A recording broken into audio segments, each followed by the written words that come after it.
com relação a esse tema que é tão importante e urgente falarmos, porque os dados de obesidade infantil são alarmantes, né? E precisamos pensar o que está acontecendo, onde está a causa dessa obesidade na infância. Bom, primeiramente, obrigada, Laura, pelo convite, pela oportunidade. Esse é um tema que eu gosto muito de falar, né? Um tema que eu estudo há bastante tempo, e o questionamento é bem pertinente, onde nós estamos errando. Para entender um pouco esse contexto, é importante definir, né, o que é essa obesidade. Na verdade, a obesidade ela é uma doença crônica, ela é uma doença muito complexa, né, e ela tem uma etiologia, né, uma origem multifatorial. Então, envolve tanto aspectos genéticos, ambientais, mas também comportamentais da criança, né.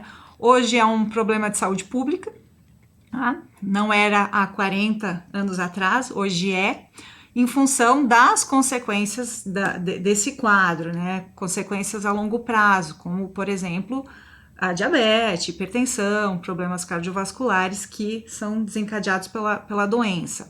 Mas é óbvio que o quadro de obesidade não deve ser pensado unicamente a longo prazo, né? A gente tem que pensar qual a consequência momentânea para essa criança, né?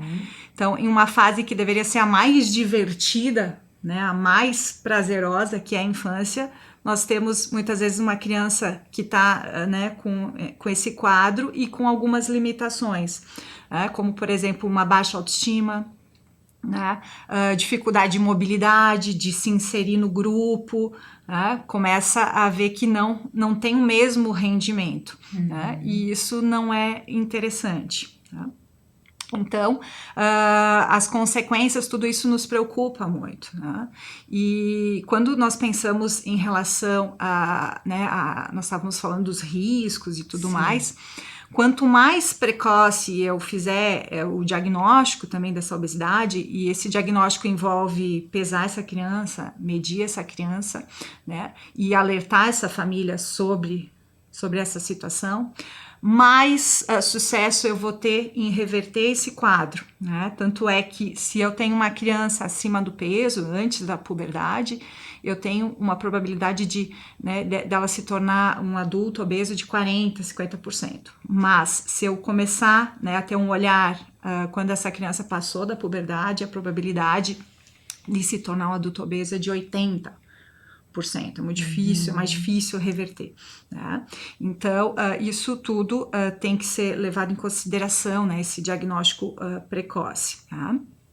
E quando nós pensamos também nas causas, né, o que está acontecendo, né, o que está levando a esse quadro de obesidade? Como eu falei, né, nós temos questões genéticas e nós temos questões do ambiente, né, que isso envolve alimentação, o estilo de vida dessa criança.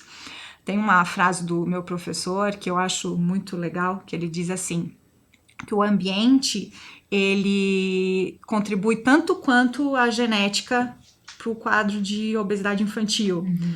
Ou seja, ou tu troca o teu pai e tua mãe em função do teu quadro genético, ou tu investe numa mudança de estilo de vida.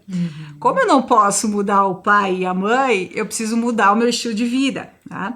E aí é mudar o estilo de vida da família inteira, tá? De todos que estão envolvidos, né, no contexto de vida dessa criança, tá? E a escola, então, passa a ter um papel fundamental, porque né, quando a gente pensa no envolvimento da família, aí a gente pensa em outros contextos, que é o ambiente escolar.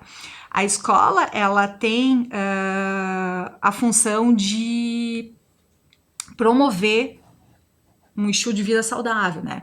Mostrar para essa criança o que é uma alimentação saudável, né? O que é um comportamento saudável. Né? Então, e nós temos inúmeras ferramentas que a gente pode usar para mostrar isso para a criança.